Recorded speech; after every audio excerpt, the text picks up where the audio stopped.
Uh, Good morning, everyone. Thank you for the opportunity. I'm Supath Dhital, full-time researcher at Surface Dynamics Modeling Lab. So this is my part of my master's work. I'm recently graduated with my master's. So before starting my presentation, I want to acknowledge my advisor, Sagi Cohen, and my co-authors.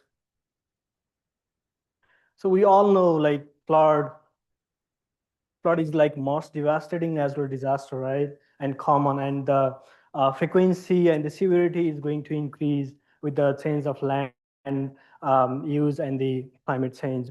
But we know we cannot like mitigate, eliminate the flood, but we can mitigate some of the casualties that cause due to flood. So we can, what we can do is flood inundation mapping. So it is like more richer information than just river discharge. So what it will give you the explicit spatial information about like where water will go. And it is like very efficient and like very, helpful if you get the accurate flood inundation mapping in computationally efficient time. So my entire work and presentation is about like how you can get the efficient flood inundation mapping, which is accurate and operationally feasible. So there are different type of different approach to generate the flood inundation map. The first one is like remote sensing, which cannot be used for the forecasting purpose. The other is like numerical models, which I will call the high fidelity models throughout the presentation, which will give the realistic result, but take computational time and the resources. And the other hand, there is the low fidelity model, which is like very simple terrain-based models or the conceptual models, which is like very fast but is not accurate and even can mislead during the emergency response.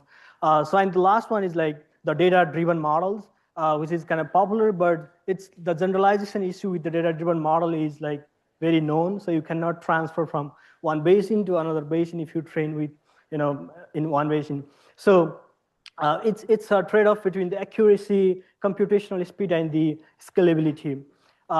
So with that problem, people come up with the surrogate model approach, which is like very efficient, scalable, and then can have potential to mitigate those generalization issues that come within the data-driven models, and which can efficiently bridge the physics into with the data to give the efficient result. So I'll just go through a little bit of surrogate model. What is it? It is of two types. The first one is the low fidelity physics-based models. So if you know about the, there is a numerical models. If you do maybe some sort of approximation of time-consuming part, maybe you make a cursor grid or some approximation of some part, then it becomes the low fidelity physics-based model, which is consistent throughout the topography, and then but not like very accurate, but it's like efficient. And the other one is the response surface surrogate model, which is a data-driven model, but trained with the high resolution numerical model outcomes. So what if we merge like both two? So if you merge those, the first low fidelity physically based model will give you the physically consistent initial estimate of the flood inundation mapping, and then response surface has capability to map the nonlinear relationship between the different input data set, so that it will give the efficient result, and it has potential to generalization across spatial domains, not only the temporal domains. And it is found to be the outperforming the accuracy and the generalizability than the pure data-driven like machine learning models. So the objective of this is like to derive the cross-model based surrogate model, because researchers have been doing the surrogate model, but they are getting the low fidelity and high fidelity from the same model. Maybe they develop the HECRAS model with fine grid, and then they get the high fidelity film, and then they just do the coarser grid to get the low fidelity. But it still take the time to set up the boundary condition and all for the HECRAS. But what if we try to investigate the low fidelity from the maybe some conceptual model which is efficient or which are operational, and then if we found the result is pretty good, then we can directly integrate into the operational models as a post-processor algorithm to enhance the low fidelity results. And the other is, so most of the research have been done around the single basin, like very small scale. So another objective of this study is like try to get as much as data from like different basins and different topography, and then train the single model that have maybe better potential to generalize across different domains. And the other is like investigate the computational efficiency of that surrogate model, because at the end we are trying to get the efficient model investigate the computational efficiency. So essentially, we are trying to develop surrogate models that mimics the physical or numerical model attribute with the help of the low fidelity model. So for the low fidelity model, we're going to use the US operational cloud forecasting framework, which is the hand height above nearest drainage method, which is simple terrain-based model, and then some sort of other topographical variables, and then train the data, like the deep learning model to develop a hybrid surrogate model. So I'll talk about the different flood inundation mapping approach. So for the low fidelity, we're going to use the US operational framework, which is based on the hand framework, and it generates flood in different like 4 steps. First is it will use the hydrocondition DEM, and then derive some hydraulic properties. Using that hydraulic properties, it will generate the synthetic rating curve, which gives the stage and discharge relationship, and using that stage and discharge relationship with topography, it will just give the inundation extent. And the reason I'm interested in doing this is if you look into the accuracy, like the agreement matrix, that is one of like CSI over the 49 different hydrologic unit, it's just like only 0.55 for the 100-year flood map, which is really low for the emergency purpose. And for my benchmarking, my target is to like surrogate to have like efficient, efficiently generate the film, right? So I'm gonna use the high fidelity film from the HACRAS. So I'll use the FEMA HACRAS models and use the 100 and 500-year return period flood inundation maps. Along with that, other synthetic flood maps, which are generated using the Ripple 1D framework, which is basically raster FEM, which repurpose those FEMA HACRAS models to the National Water Model flow lines. So about the summary of the data, so in total, I'm gonna train my model with 28 different sites. Those are basically like 28 different HAC8 all over the United States. Those spans from like different topography to the different basins. Here you are seeing those polygons are my modeling sites, and those point data set are the my actual testing site, which will be once I train my model, I'll infer those into like 20 different sites.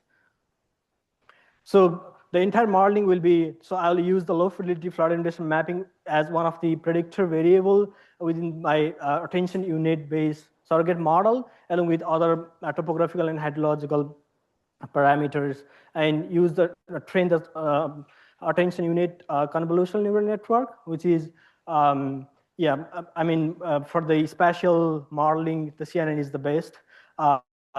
And for the loss function, I'm gonna use the composite loss function with binary cross entropy along with the IOU. So basically, the composite loss function will help us to match the pixel level metrics as well as like boundary level metrics. So it will help us to enhance the result.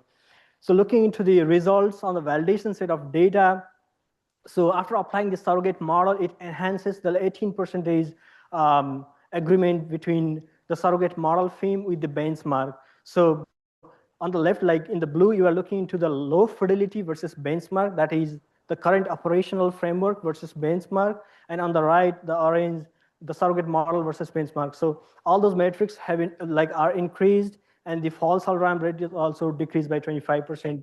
But this is in the validation set of data where I calibrate my surrogate model. But what about the unseen sites that I showed few slides back in the data summary.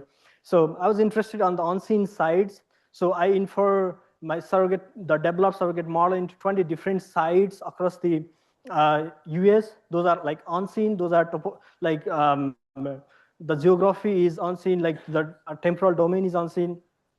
So here you are looking into the change in the CSI is like mostly positive in all of the sites. So it means like the model is working well in almost like all sites. So as a result, in those 20 sites, the median score of like 13% improvement have been gained, and it predict better, but at the same time, in some places, so if you are looking into the central US, where the agricultural land and like more flat, where those false alarm rate is a bit high, as a result, the precision is low. It's because of like the agricultural ditches and canals has like high topographic wetness index, and then one like which is one of our strongest, predictor in our surrogate model that influence into that propagate into the result. Um, but those are just like the metrics, the pixel level metrics. But what about the building level analysis? Because this is very important for the operational purpose, right? So here you are looking into the building footprint analysis. So each of the different map is referring to the different sites. And on the left, you are looking into the low fidelity, which is current operational forecasting framework versus the benchmark. And on the right, you're looking at the surrogate model versus the benchmark.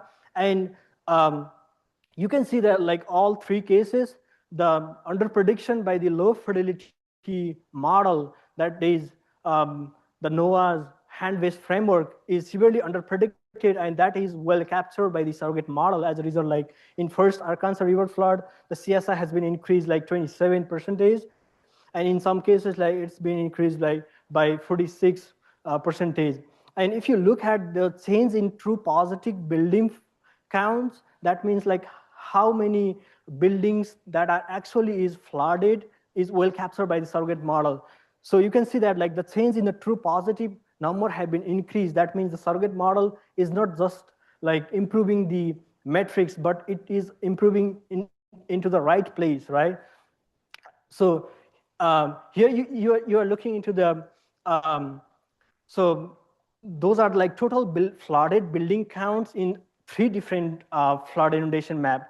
So on the right, like green, you can see green is the benchmark. So in the benchmark, like the surrogate, the low fidelity is like severely under predicted. So all in 3 cases, you can see in the blue, like the total number of flooded building is very low, and surrogate model is try to breeze between the low fidelity to the high fidelity, where the by improving the flood inundation map.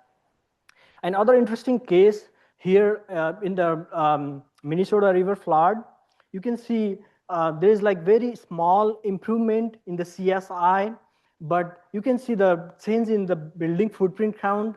So the false positive has been decreased by 57 buildings, which is really huge. That means like there's very small change in the CSI index, but that translated into the high number of like accurately delineating the actual flooded building.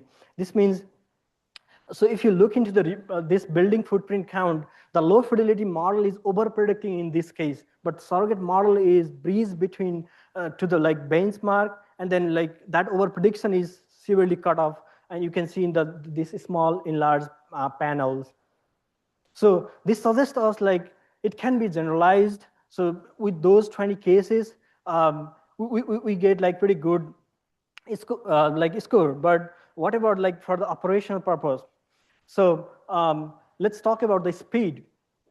So here you are looking into the different like the computational time for the different models. So the high fidelity that is based on HECRAS taking 48 hours, and hand is like low fidelity, which is pretty fast.